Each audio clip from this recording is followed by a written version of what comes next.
Josh Sigurdson here of World Alternative Media, and welcome to the second episode of the WAM Show. We're here in Gimli, Manitoba, and John Thneisen, author of The End of Freedom, How Our Monetary System Enslaves Us, has invited us into his home, where we will be talking to the legendary G. Edward Griffin later on in the show. So in 2016, World Alternative Media as well as Winnipeg Alternative Media, the two WAMs, are pushing to rid the water of fluoride or hydrofluorosilicic acid, which is something that we did a cease and desist against the city of Winnipeg back in 2013. Didn't work as well as we wanted it to, so we hope that 2016 is the year that we get fluoride out of the water in Winnipeg. Now, I wanted to tell you guys a bit about fluoride so you guys know what I'm talking about here.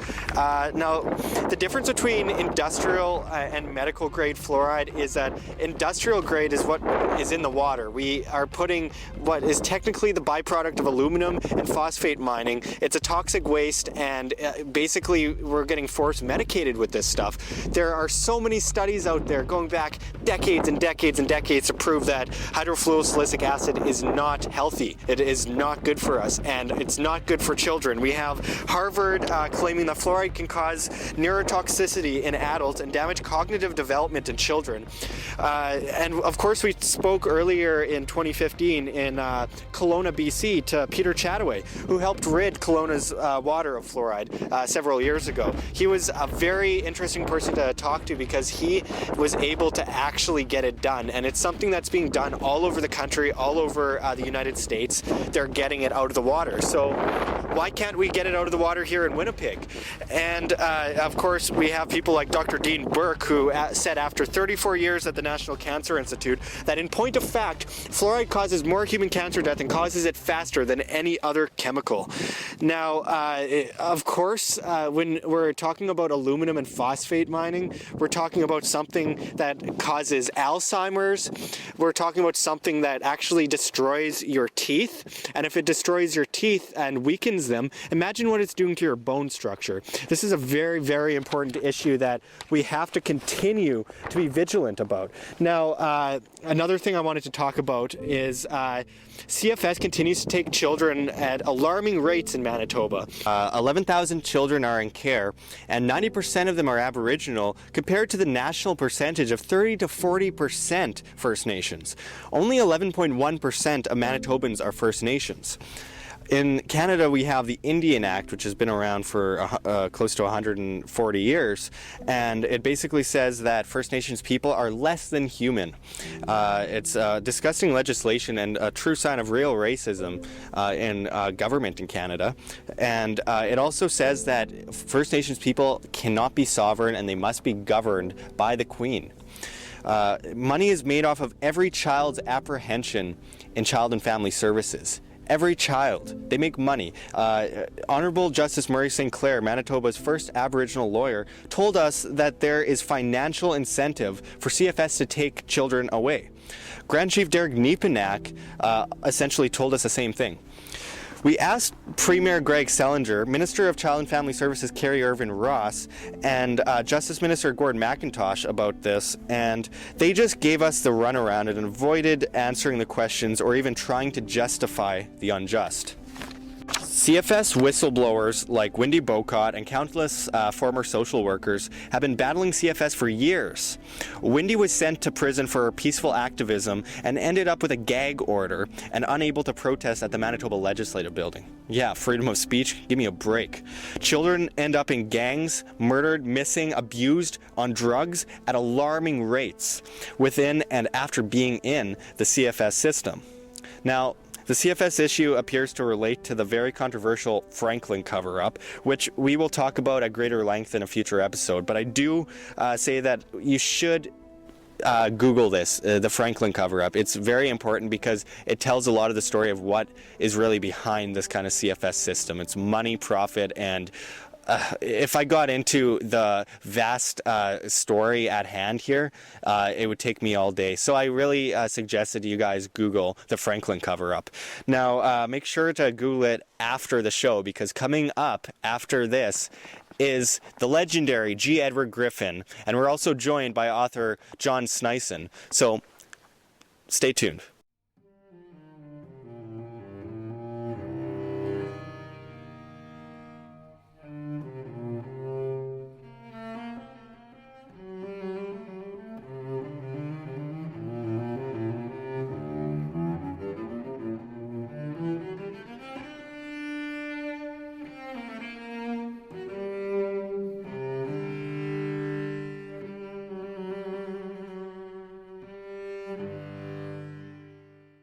All right, now we are here with the legendary G. Edward Griffin, who, of course, wrote such books as The Creature from Jekyll Island and, of course, Fearful Masters. And, oh man, it would take me a long time to go through everything that he's done. He's also produced incredible films such as What in the World Are They Spraying? And on and on and on. Of course, he's got a beautiful body of work going back, almost 60 years. Is that correct? That's right. Hate to say it, but it's true. Now, we're also joined here by author John Sneisen, who just wrote the book, The End of Freedom, How Our Monetary System Enslaves Us. And actually, I wanted to start off by asking about Freedom Force International, because everyone in this room right now is a member, and proudly so. And I wanted to ask you, you just wrapped up another great year with Freedom Force International, along with our friend John Sneisen. Can you tell us about Freedom Force International and the goal of this initiative? Wow, that's my favorite topic. Thank you for asking that question. Yes, it's such a huge topic, and yet it's a very simple topic. I remember one of the old jokes I still liked from my old friend Tom Anderson, who's deceased now, but Tom was a humorist, and he said he comes from the South. He says, I feel like a mosquito in a nudist colony. He says, I know what I have to do, but I don't know where to begin. That's how I feel when somebody asks me about Freedom Force. It's a big topic, but the concept behind it is very simple. That is that there are some of us in the world, probably 1% or less, maybe a half of 1%, all around the world, that are pretty much aware of what's really happening. We're really aware. And it's not what the general population thinks is happening. We're aware that there are forces that are at work to convert the globe, all of civilization, into kind of an anthill type of society, where humans are regimented by a small, very small group, probably even smaller than our group. We have this little 1/10 of 1% on one side where we're aware, and then there's this 1/10 of 1% on the other side that are making it all happen. They're extremely wealthy, extremely powerful people who've accumulated and consolidated their wealth, converted it into political influence, converted it into influence in the educational system and in the media and in the courts, and everywhere you look, they're gradually changing society to actually fulfill their visualization of what the world should be. Mm-hmm. They're building, there's a word for that, and they're building international collectivism. In the old days, people used to call it socialism or communism or fascism or Nazism, these names for it. And back in those days, I was using all those words too, because I didn't realize that once you peel off those labels and look underneath, they're all the same, basically. Yeah. They're based on an ideology. It's called collectivism. And the ideology is that the people of the world are too dumb for their own good. They can't decide what is best for themselves.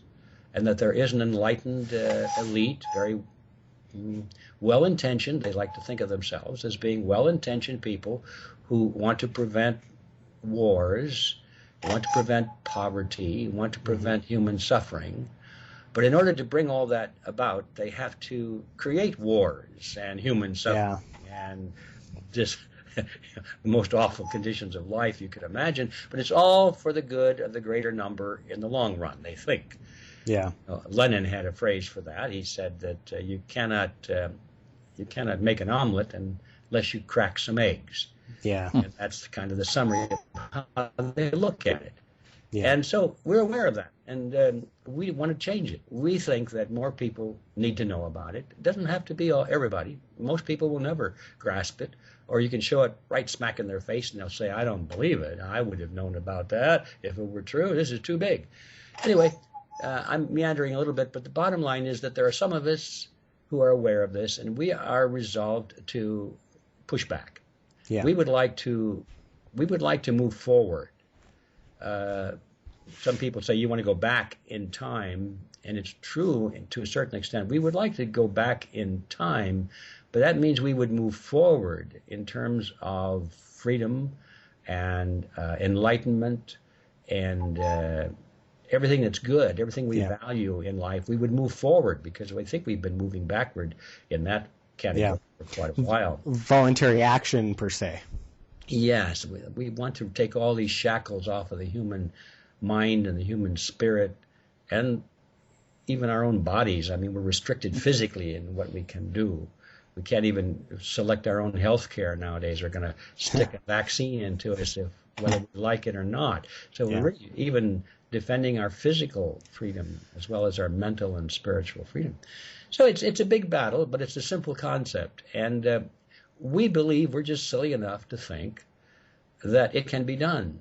But we don't think it can be done in the usual way. And when I say the usual way, what I mean is that most people think that they can just push back against individuals who they don't like in politics or wherever it is. And if you work for a big company and you have management that is very, let's say, very blind to the conditions of their employees, they're blind to the benefit of society and all, they're just driven by that profit motive, and they're going to, I'll just take a pharmaceutical industry, that is the example. There are others.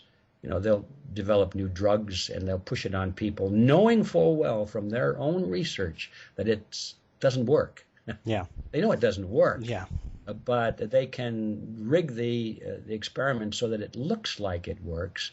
They distort the research, and then they can buy political influence and get laws passed to make them immune from prosecution for all the deaths and suffering that are caused by these vaccines that don't work and cause death instead. And they can rig the system. And the average person, it just doesn't know what's going on. He looks at his television. I saw one last night, this beautiful ad, this fine elderly gentleman, he's getting a vaccine so that he won't get pneumonia. And he looks at the camera and says, it's time for you to do the same thing, Yeah. And the public sees all this stuff, and they have no idea that their attitudes and their lives are being molded by this little group that doesn't give a darn for your well-being. In fact, they're just willing to plunder you and kill you if necessary to advance their own status. So that's the little 1/10 of 1% on one side, and we're maybe the 1/10 of 1% on the other side. And the average person who first looks at this would say, hey, that's not a very even battle. You guys are going to lose. Yeah. And you guys have done an amazing job with Freedom Force International. And I'd like to ask John, how did you enjoy this, I guess you call it a summit out in California recently? Well, I must say, it was really something truly beautiful that happened there. Just the amount of people that are freedom-loving and caring about humanity that was out there it just baffles my mind how much force we have behind us in Freedom Force, and the great people that are out there, really putting out the word and trying to inspire people to do great in our society. And also the leaders. It was just amazing, the leadership that Deirdre Griffin has been able to put together of people that was out there talking to us and sharing ideas on things that we could actually do with our society and move it forward into a way better future than collectivism will ever entail for us. Well, yeah, you can't stop an idea whose time has come, as I believe Ron Paul put it. And I'd like to ask, because you mentioned collectivism, when I tell people we need to unite against collectivism, people act as if I'm giving them some kind of oxymoron. And can you talk about the difference and why we need to stand up against collectivism? Because I know you touched on it briefly a moment ago, but it seems like people are just begging to be controlled. Well, they can be conditioned to seek external control over their lives. All of us can be conditioned to do that. If we're in an airplane and all of a sudden the pilot drops dead of a heart attack, and there's no co-pilot. I mean, just say a small plane, 5 or 6 of us. We're looking around real fast for somebody who can fly that plane. And if somebody says, I can fly a plane, we want them to be the leader. We're not going to tell him what to do because we're afraid for our lives. And that's a little simple scenario, of what is being used to condition people all around the world to turn over absolute control of their lives to someone who can save them in a situation of dire danger.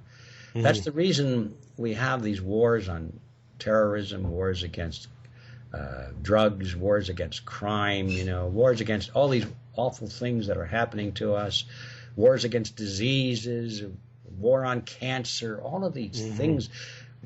Everywhere we look, we're seeing these threats that are presented to us. And by golly, these are really serious threats. Now the planet is going to be destroyed by warming and all these things. And we don't know what to do about this. So the average person, even though they're normal and they don't want to surrender their liberties, they're gradually being conditioned to think that these threats are so great that we just have to sit back and say, oh, please, where are our leaders? Where are these great saviors who are going to protect us? That's the gimmick. And it's been going on for a long, long time. So, yeah, people are begging to be controlled because they think that this is the only way that they're going to be saved from damnation on this planet. Not eternal damnation, but damnation right here. It's going to blow up. There's going to be something awful happen to them. So that's the trick. And John mentioned that we were at this Congress a couple of weeks ago, and it's true. I agree with everything he said. It was invigorating to see these people come from all around. We had people from outside the country. As a matter of fact, the speaker of our Congress is from Canada. And John, and of course, you guys are also. I would love to see a bigger contingent in Canada. We have members, as you know, in 56 different countries now. And it's truly an international movement. It's invigorating when you rub shoulders with people from all around who have this same idea. They understand what the problem is and they know what the solution is. But it's not enough just to rub elbows with somebody and say, gee, we're a great bunch of people. You've got to have a plan. Yeah. What are we going to do about this? It's not an ivory tower that we've created. Freedom Force is not, we've got our ivory tower, of course, but it's also a rampart. We know that we have to get out there and confront the forces of collectivism and replace them. So the thing that, to me, that was most exciting about this Congress is not that we were sort of amassing our forces and laying strategy, but the fact that we were laying strategy that had a specific purpose, which is to recapture control of the systems of the world, take it away from collectivists. As long as we're just complaining about it, isn't that terrible? These people have all this power, and we have no plan, no realistic strategy for reversing that. We're just wasting our time. And so the whole theme of the Congress, for Freedom Force Congress 2 weeks ago, we called it Operation Destination. Well, what does that mean? The destination that we were referring to is laying the strategy for people to come to power within their respective nations and in their local communities. Coming to power. That sounds like a radical concept. Coming to power, it sounds like Adolf Hitler and Stalin and all those people. Well, it's not like that. But it has a certain component that is similar. The dictators of the world, especially the collectivist dictators like Lenin and Stalin and Mao Zedong and Hitler and so forth, they understood that power is essential if you're going to bring about the kind of change you want. Power is essential. If you don't have power, then you will be controlled by someone who does. And in the free countries of the world in the last couple of generations, the people have had the power. We've had the power. But almost invisibly, for most people it was invisible, that power was gradually being usurped, taken away from the people, and put back up at the top where the kings and the emperors used to have it. Gradually they've been reassembling the old totalitarian systems of history. Under a new guise of taking care of people. It wasn't done necessarily with guns and bayonets and invasions. It was being done through educational, media, psychological means, economic means, all these things. There are other ways of controlling human beings other than with guns and bayonets. And those are the weapons of the modern war. So this war has been waging on, and our enemies, our collectivist opponents, have actually recaptured all that power, and they have it. Well, now, if we just sit back and say, well, power is bad, and we don't want any of it, well, then we're going to be so forever ruled by those who have the power today. So we faced that a long time ago. So we have to take back our power. But we also have to have a strategy in place to make sure that those of us we're the good guys, right? We don't have any axe to grind. We don't want to control anybody else. We just want to build a free society. Well, okay, let's assume that we do that. And we can't do it without power. Now we've got the power. We're still the good guys. But sooner or later, somebody comes along and makes an offer we can't afford to refuse. Maybe it's a blackmail offer. If you don't cooperate, we're going to tell something about your past that you don't want people to know. Or maybe they'll threaten a loved one. Or maybe they'll have they'll find something about the twist of your mind that they'll get to it. People are corruptible. And even if we are not corruptible, we eventually get old and we pass away and we're replaced by a new group. And that process goes on and on and on. First thing you know, there's somebody in position of power who is corruptible. So it's a process of nature. It's always been that way. We have to not only recapture the power, but we have to put in place mechanisms to make sure that we and our successors do not or cannot be corrupted by that power. Well, that's quite a challenge. Yeah. It's never been done before in history. Well, not quite. I think that I'll just say this. I think when the founding fathers of the United States Republic, and I know more about that than I do about the origins of Canada or Germany or other countries, but they put together a kind of a beta model for exactly what we're talking about. They did create a republic in which the power was, for the first time in history, switched around. It was at the people. It was at the bottom, and that the leaders were literally the representatives of the people. The people had the power. They had the sovereign power. And the leaders just did what they were told, supposedly, by the people at the bottom. That was a new concept. Mm-hmm. Well, that's been turned around. It's back the other way again, I see. So it was a beta model, and we have to figure out how to get it back the other way, and this time put a few brakes in it, and a few pegs, and a few mechanical means and psychological means to make sure they can't flip it around again. This is our challenge, and it's the challenge of Freedom Force. It's an exciting road that lies ahead for us. And I know that Thomas Jefferson once said that you must test a revolution every 20 years in order to have a real revolution. You can't just let it go to the past and accept that everything's going to continue working out if you're not actually doing anything to continue the liberty, the freedom, and the ability to be self-sufficient and an individual. And actually, I wanted to mention that us in Manitoba, John Sneisen especially, he's done incredible work trying to get people to join Freedom Force International, from voluntarists, anarchists to libertarians. And I don't think there will be any stone unturned by the end of 2016. But I'd also like to introduce another Freedom Force member, actually, who's with us right now, who has a question for you. Hey. Getting in the shot there. Hi, my name's John Doull. I'm also with WAM. It's a pleasure to speak to you.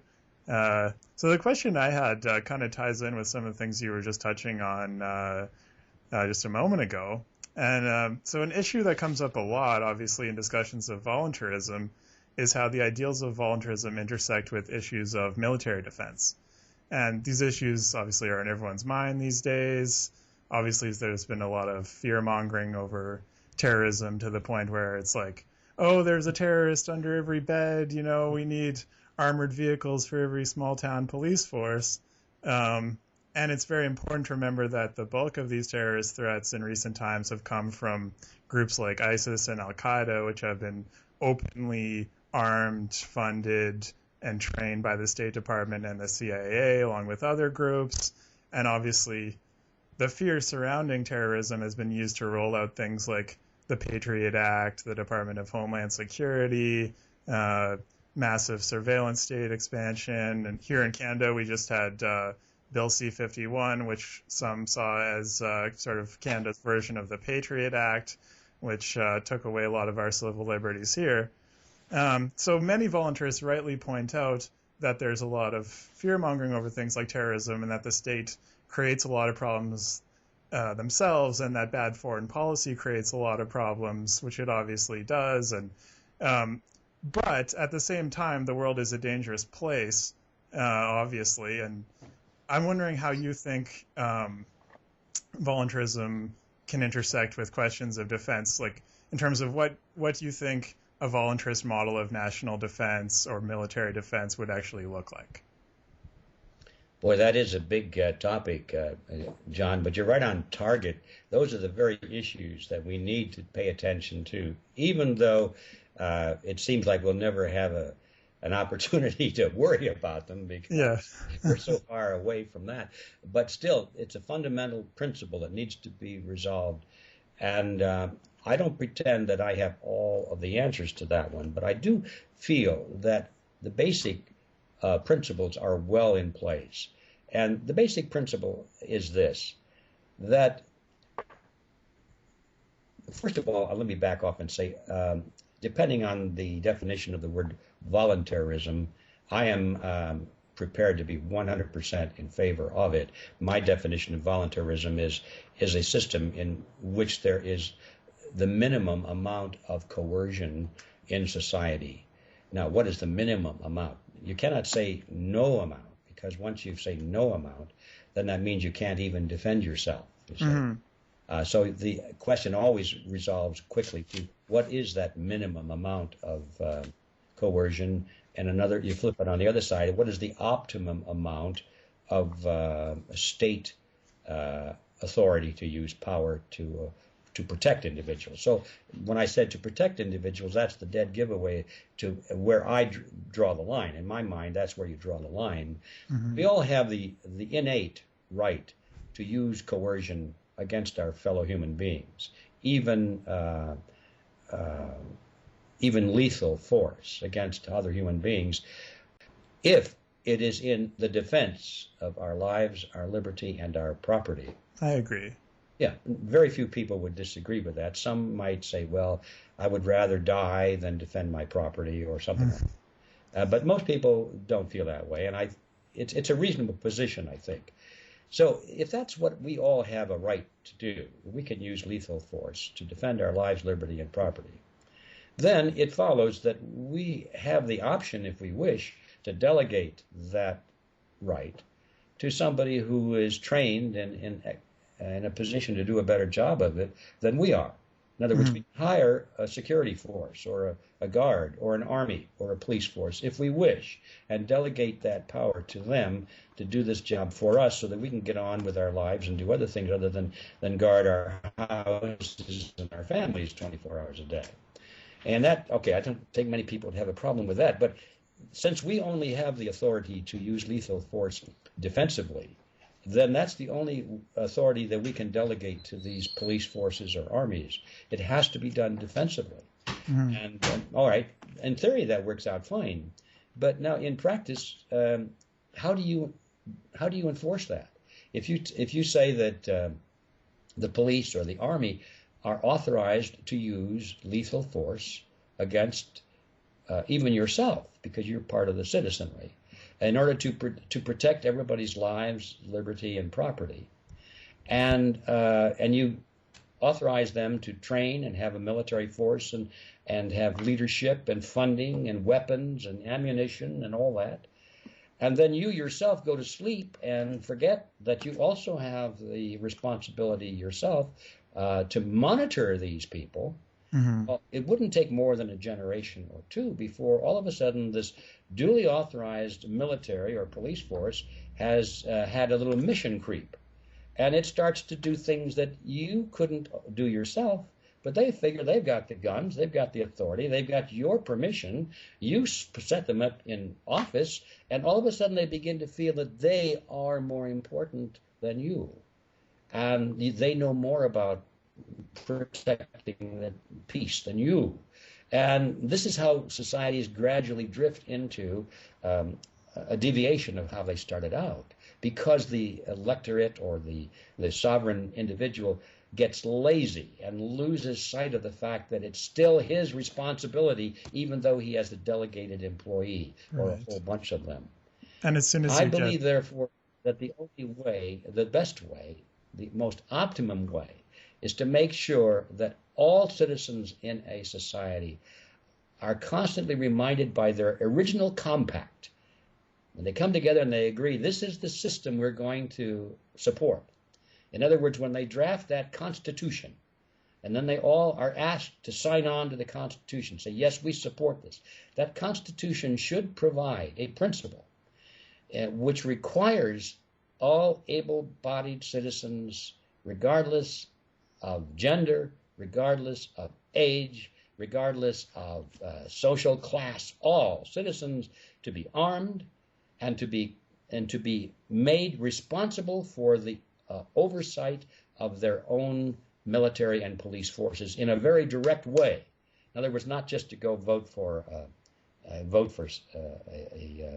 general or a chief of staff or something like that, but to have a system in place in which the population at large feels a responsibility for participating in and in selecting their own leaders in that category. Now, our constitutions don't go that far. They go toward that direction, but they take the United States Constitution, for example. It just simply says that the military will come under the leadership of the President of the United States. He becomes the commander-in-chief. Well, that didn't work out too well, did it? Because now we have these highly political individuals who are striving to capture control of the White House, which is, we find out, surprisingly simple to do if you have enough money behind you. And so now we have somebody who really doesn't represent the people at all. Supposedly, because he was elected and he doesn't come from the military, the idea is that, well, he's a counterforce. He's a check and a balance against the military. But in reality, it doesn't turn out that way. So does that mean that there is no answer? I don't believe it means that at all. It just means that the next time around, when we fine-tune this beta model that we now have, we have to look at that and find additional mechanisms to put in place to make sure that the civilian side of society is truly in control of the military, and that it doesn't have a way of mission creep and moving away from that. I think it can be done. Yeah, I would agree with you. I mean, I've always, this comes up a lot, obviously, in discussions, because it's one of the first objections that a lot of people have to voluntarist kind of ideas. They say, well, what about national defense? And I've always pointed that out, that, you know, from a voluntarist perspective, it is in our own interest to defend ourselves, and it's something that we want to do without being coerced. So it does mesh with voluntarism to have security, and it's not, the two aren't contradictory, but it does get very tricky when you get into how it's actually carried out, as it gets with any of these things. Yes, and besides, the usual objection to having a military or a police force in a voluntarist society is that those should be private companies. They shouldn't be part of the state. Mm-hmm. And to me, that makes no difference whether it's a private company or a part of the state. It's still a group of people that you've given authority to have guns. And I wouldn't want to be dependent on Blackwater anymore on a national military force. So Absolutely. You have to be aware no matter what. Absolutely. Well, very well said, sir. And actually, something, I'm going to switch gears slightly, but of course, as we know, all these things are quite closely connected in the general scheme of things with the certain agendas that are in place in current day society. And something I have trouble getting people to understand is the difference between capitalism and corporatism. I don't believe capitalism can actually exist in modern day society with the government coercion and monopolization we currently see. Could you explain to our viewers how you would draw a line between the two? They seem like exact opposites. I think the problem lies in a clearly defined, a clear definition of capitalism and corporatism. I don't think everybody would agree on my definition, and probably not on yours, and so forth. There's the problem right there. To me, when I use the word capitalism, I'm talking about an economic system, not a political system, an economic system, a system in which the private property and the means of production are owned by people, not by the state, but by people. It's as simple as that. Mm-hmm. And on top of that, you have to then look at the word own. If it's owned by the people, now you deal with the question of regulations and limitations on its use. If you own something, if you really 100% own something, you have 100% control over it. Yeah. But if you come along and say, well, you can own that car, but we're going to have the state tell you how you can use it and how fast you can drive it and whether you can sell it, whether you can have an engine that needs smogging. We'll start to put these restrictions on where you can take it and all these things. Now they're infringing on your right of ownership. Yeah. Now, most of us would say there are some areas where that would be legitimate. So it's always this little gray area where what is the balance between your right to own property and the state's interest, and by that I mean the community's interest in what you do with that property. It's always that balance. It always comes down to that. And as long as we retreat back to our basic premise that the only justification for using coercion is in the defense of life, liberty, and property, that is the answer to all of those questions, Yeah. no matter what field it shows up. At what right does society have at what point does society have a right to restrict your use of an automobile? And if you don't obey by those restrictions, you're going to be punished. Yeah. The answer is only in the interest of defending life, liberty, and property. And that's the answer to these things. So back to capitalism and corporatism. Capitalism is merely in my view, the concept of the private ownership of property and the means of production. Yeah. And along with that, it is implied that your ownership means something, that it is significant, that you can do what you want to with it. Now, if that is understood to be part of capitalism, then we have to recognize that it doesn't exist in the world today. Yeah. And it hasn't existed for a long, long time. We've had collectivism, which says, all right, we'll say you own this piece of property, this real estate or whatever, but if you don't pay your taxes on it, you lose it. And if you paint your house a certain color that we don't approve of, you're fined. And if you grow vegetables in your front yard, you go to prison and so forth. All these restrictions that are laid on your property, this is not capitalism. And certainly the free markets, I mean the bond market, the stock market, Wall Street and all this, that is not capitalism. Yeah. That is totally regimented and controlled from left to right, top to bottom. It's been that way for decades. Yeah. For generations. And people still say, those capitalists on Wall Street, look what they're doing. Those are not capitalists, folks. Yeah. Those are collectivists. Those are people that are playing the government game and the rules and the regulations and the favoritism that comes through buying a politician and special exemptions and refunds and subsidies and all of that sort of thing. This is not capitalism. Okay, that's short. Believe it or not, that's my short answer. Well, and up that same alley there, actually, in Canada, we recently we are trying to legalize marijuana. And when you look at their blueprint of how they're going to do it, they're going to be taxing it. It's going to double in price. It's going to, and by the way, the price in Canada hasn't changed on the streets for about 30 years. Yet suddenly it's going to double in price the first year government steps in. And it's just absurd. And then it's illegal for children to sell lemonade on the streets. And obviously, when there's that many loopholes, when there's that much red tape, bureaucracy, BS, how can capitalism possibly exist in the mix of that? And actually, there's a communist that lives close to my home, and he's a known communist. He's run with a party, and I recently went up to him and I asked him, "Can I have your house? Can I have your car?" He says, "No." I'm like, well, what kind of communist are you? I can't even have your house and your car? Like, what is this? And I wanted to actually ask you something else that kind of ties in with this whole kind of regulatory framework that is being created is with COP21 going on in Paris and the so-called world leaders trying to figure out a way to institute depopulation and tax us more. We've got a lot of work on our hands. What are your thoughts on the current Paris climate talks, and what does it mean for us?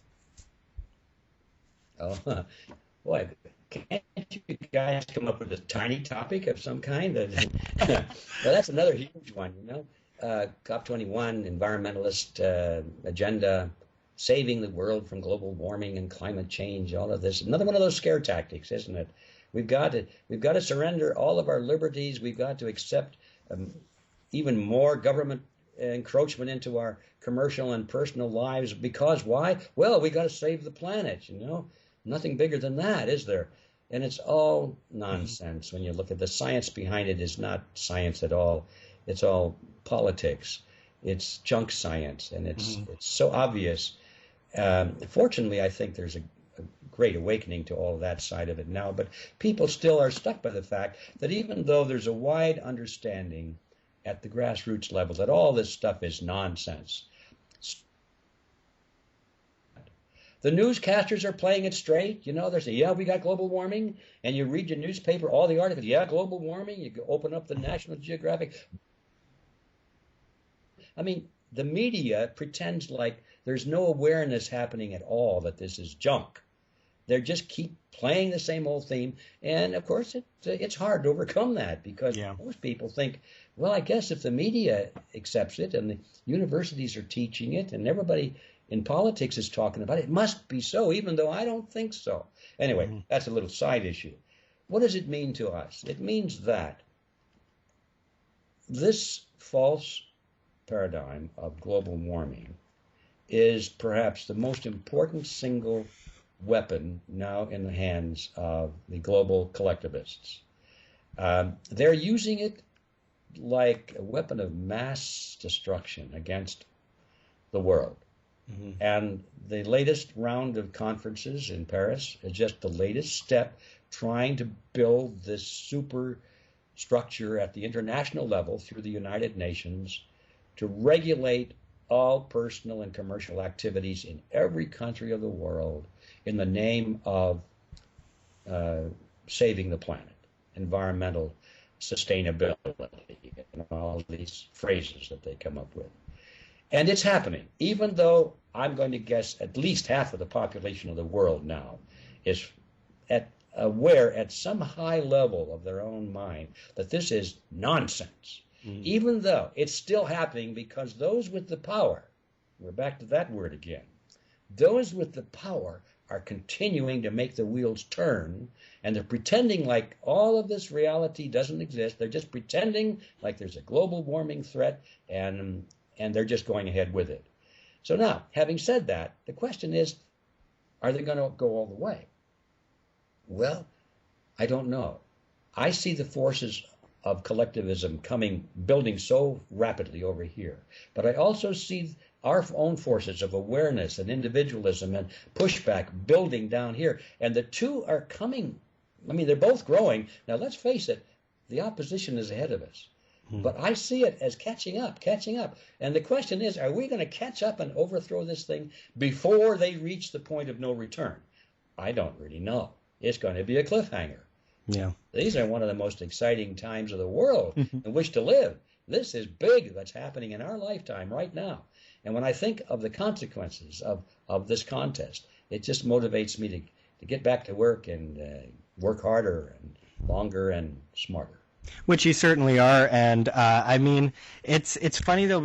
I shouldn't say funny, but the Holocaust connotations, the Holocaust denier connotations that are thrown at people who question really bad science. It's so absurd. And then you see people like Obama, of course, one of the most incredible puppets I've ever seen in my life, going out there and trying to connect terrorism, the guys he armed, funded, and trained, with global warming, and trying to connect the two. And it's insanity. But what do you think, John? What do you think about what's going on right now with the Paris climate talks? I think it's just a whole bunch of bull, if you ask me. I actually pulled up on my I run an organization called The Economic Truth, and through there I posted a very interesting article from Spitsbergen in Norway, and it was 1929, and they were talking about heavy climate change that would change the world forever.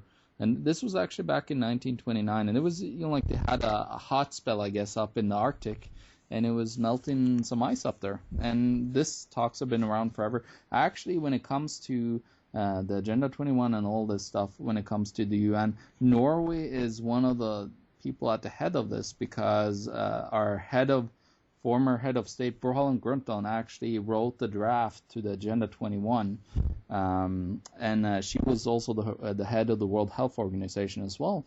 And we've had all these people, and it's funny, every single time they're high collectivist leaders, especially from the one party called the Workers' Party of Norway, that are coming into power in big global organizations. And right now we have the head of NATO, which is Jens Stoltenberg, which also former Prime Minister of Norway, but it was also the Workers' Party person. So I think what they're trying to do is they're trying to control people the similar way that they're doing in Norway. And Norway is, we've been talking about this, Jekyll Griffin, and Norway is really, you know, like the what's getting put on the pedestal for socialists. But what it is, like, I've been living there for 25 years. And when I tell people about it, I actually had one guy saying, you know, like, it sounds more like hell, when I actually told him about, you know, like about 10, 15 different things that are happening in Norway. He kind of changed his mind about his socialist views and his collectivist views. So yeah, that's kind of what I think about the whole topic, going like the climate change and global warming and all Absolutely. that. Well, I mean, the amount of times that I get socialists coming up to me using Norway as an example of a great society, it's so messed up that they can't even spend 10 minutes to actually research it. But I wanted to know, Mr. Griffin, what is some advice you would give to young folks like us trying to end collectivism and make allowance for voluntarist ideas? Advice? Well, I don't know. I would say you're doing it. Whatever it is, you're doing it. I think you should be giving the advice. Yeah, what are you doing? Let me ask you the question. What are you doing to spread the word and to expand the movement? I think whatever your answer is the correct answer. Mm-hmm. Well, I mean, I'm just going off of what people like yourself and others have done in the past and trying to build on it, you know, because I mean, without the work that you were doing back from the 50s to today, we wouldn't see alternative media the way we see it today. There's no way. I mean, you have opened up so many people's minds to the idea of, you know, we have to reject collectivism and we have to be able to be self-sufficient and be able to be individuals. And I think that message is getting stronger and stronger. Even as you mentioned, it is an old message. It is something that we are kind of going back to. But in another sense, we've never really had a modern day society like we have today with the technology, all that kind of stuff, and been able to have a real, you know, a voluntarist kind of society. It's something that we just haven't seen yet. And I think it's such an amazing time to live in, to watch it kind of unfold. All the independent medias that are coming out, from Press for Truth, We Are Change, InfoWars. I mean, InfoWars, obviously, Alex Jones has mentioned before that you've been a great influence to him on his show. So, I mean, it all comes back from building off of what other people do and just keep trying to build it higher and higher and higher. So if that's the right answer, then, well, I'll go for that. And I was wondering. I think, oh, go ahead. I think you get an A+. Well, yeah. Well, thank you very much. Well, what are your predictions for 2016, and what are your thoughts on Trump versus Clinton? Because I can't even believe what's going on right now watching TV. Well, let's start with that one. I think it's a waste of time to even worry about Clinton and Trump. I mean, none of them are what you call role models for what we believe in. The only good thing I can think about Donald Trump is that he's shaking up the establishment a bit. Mm-hmm. And that's sort of fun to watch. But other than that, I know that if Mr. Trump were elected, there'd be no substantial change in the major policies of this country or the world. Mr. Trump reminds me a lot of Mussolini, who came to power pretty much on a backlash against what was going on. People didn't vote for Mussolini so much as they voted against what was preceding. You know, they wanted change. Well, there's that word. People can get elected by calling for change if what's existing is so bad. So unfortunately, voters would say anything's got to be better than this. Well, that's not true. It gets worse and worse if that's your only objective. So anyway, Mussolini didn't change anything, made things worse. He made the trains run on time because he shot those the engineers that didn't do that. That's not true, by the way. That's just sort of a joke. But yeah, he made trains run on time. In other words, he made the system more efficient, but more totalitarian. Mm-hmm. Efficiency is not our goal so much. And sometimes I think we'd be better off with a less efficient government. Mm-hmm. But anyway, I don't think Mr. Trump is the answer, but I'd like to see him shake up the establishment.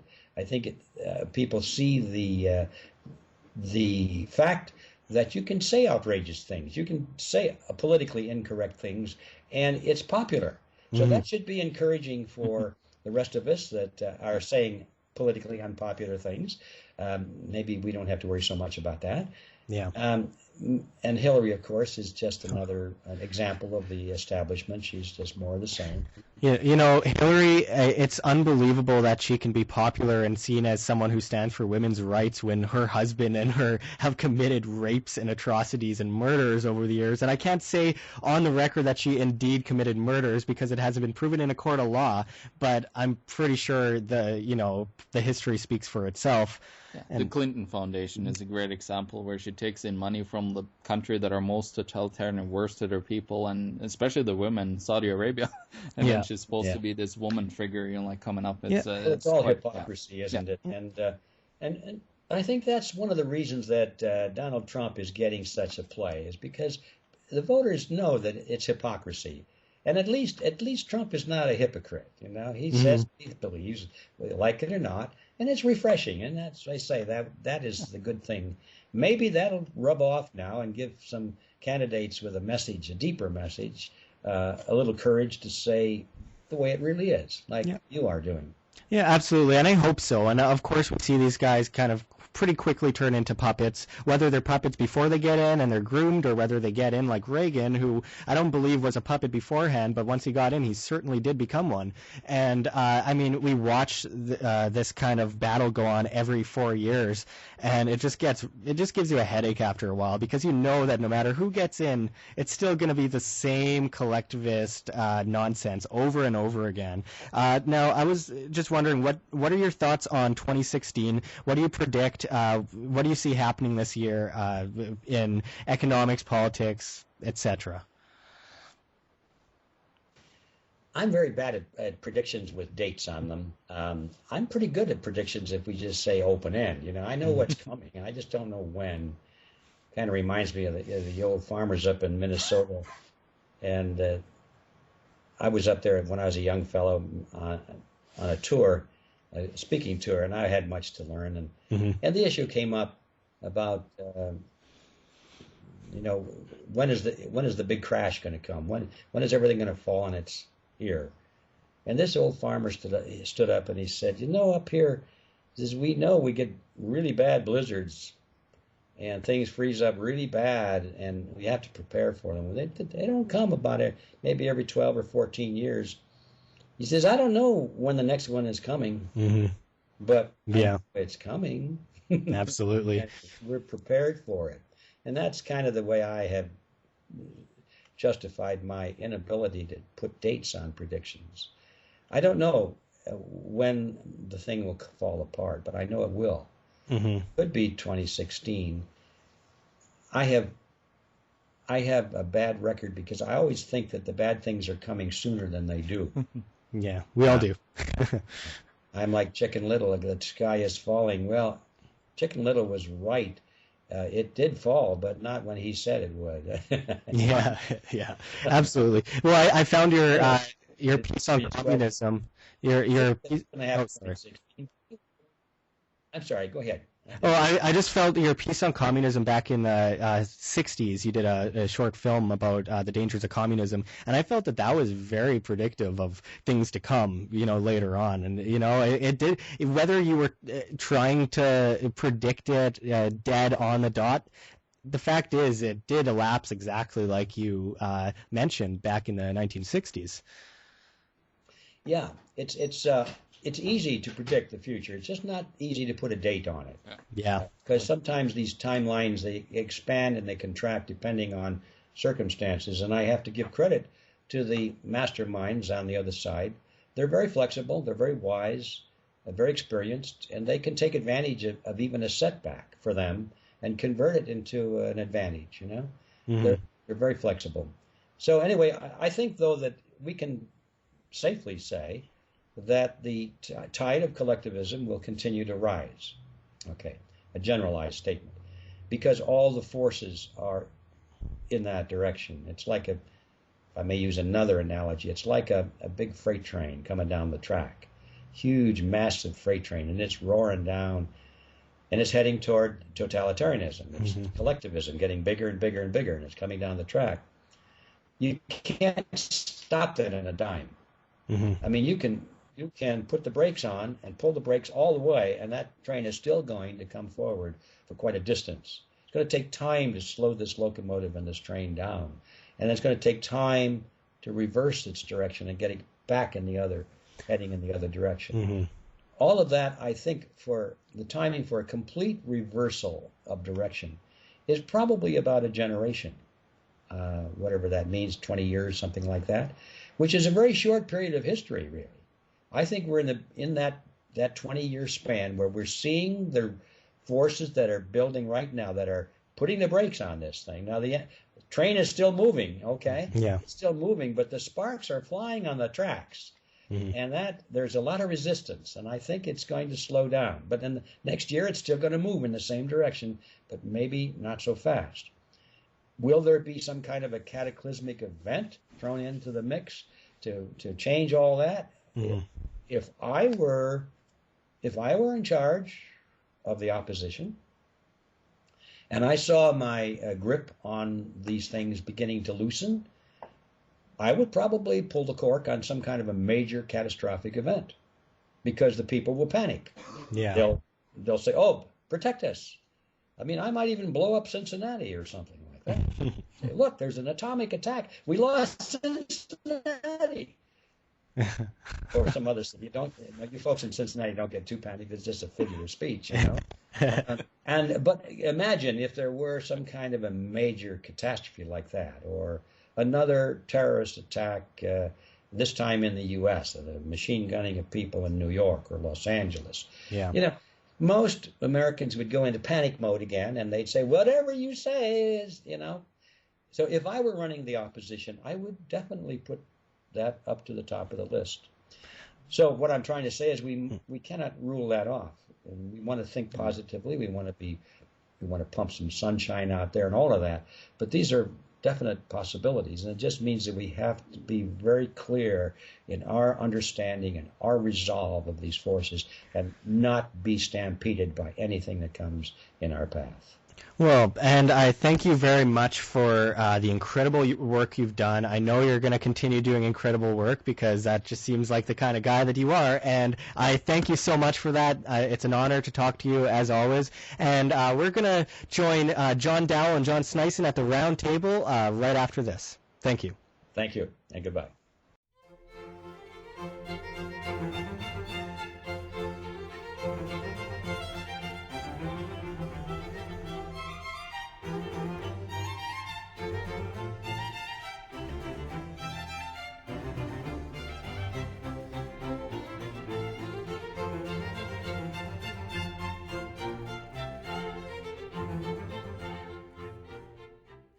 All right, so you just saw a great interview with the brilliant G. Edward Griffin, who we have his book right here, The Creature from Jekyll Island. I seriously, I want you guys to go and check it out if you haven't already. It's an amazing book. It's so inspirational, and I mean, and the cool thing about this one is it's signed. Yeah, it's pretty awesome. And we also have, of course, John Sneisen with us again at the round table, who just published the book, The End of Freedom, How Our Monetary System Enslaves Us, which you can find on Amazon.com. Check it out. Buy it. Great book. And, of course, we're also joined by John Doull. And I wanted to kind of put this on the table. What do you think about the Federal Reserve? I know it's a blanket subject, but what do you think is going on right now with the Federal Reserve? Because we're watching as these banks around the world connect each other to themselves and create this incredibly large cartel, per se. Yeah. What do you think about the way the Federal Reserve manages money? Well, first of all, the Federal Reserve is not federal. It's a private entity that is run by the local They're divided into 12 banks, and then those 12 local banks are then owned by shareholders, which they pay a 6% dividend. It's in the Federal Reserve Act, and it's very easy to go and look there. Second of all, I don't believe in any central control of anything. Problem with anybody having a central control over your currency or your money, now they can manipulate it, and it's shown throughout not quite 1,000 years of history yet, but it's about 1,000 years. The Federal Reserve, what they've been doing lately is, they've been trying to keep us at a place where we believe that we have had a recovery. Well, our recovery doesn't even exist. If you look at job numbers in the United States, first of all, where they raised the interest rates recently, they were saying, oh, the economy is so great because we raised the interest rates. Well, it didn't happen. You look at the labor participation rate. That is actually the old unemployment rate. Yeah. It's up at 11, 12, 13%. And their economy hasn't recovered. They're desperate to show that they tried to make an effort to raise the interest rate. And they're probably, I don't know if they're going to raise it further. I don't know if they can get too far. They actually priced in mostly the different, entities out there with bonds in the government markets, corporate bonds, everything. They priced this in, the whole rate raise, because they knew that it was going to kind of happen. Mm-hmm. And I don't believe personally, if it was for me, I believe that they're going to just come back again. And Janet Yellen said it in her speech. She said, okay, if the rate rise doesn't work, we'll go back to something that works, which isn't really working. Yeah. It's quantitative easing or it's money printing. Well, and I mean, we look back at about 1971 or 1972 when the fiat came into play from the Federal Reserve, and we look back at a lot of people bring this up to me. They say, well, there was big business, there was big monopoly before the Federal Reserve. And that is true. I mean, the Federal Reserve and IRS came in 1913 and started off World War I. But before that, the reason why there was still monopolization was there was these patent laws that allowed one business to control an idea and basically get a hold of that and push everyone else out of the market. Mm-hmm. And since the Federal Reserve came about, we saw this incredible expansion around the world where, for example, Gaddafi will shoot down an American plane. No one does anything about it, but when he stops accepting fiat dollars, that's suddenly when Hillary Clinton says, we gotta go get him. Don't go to a different system than the American reserve dollar. Right? Yeah, and it's always about gold versus fiat and all that. And what do you think about the Federal Reserve and what they're doing around the world as a cartel?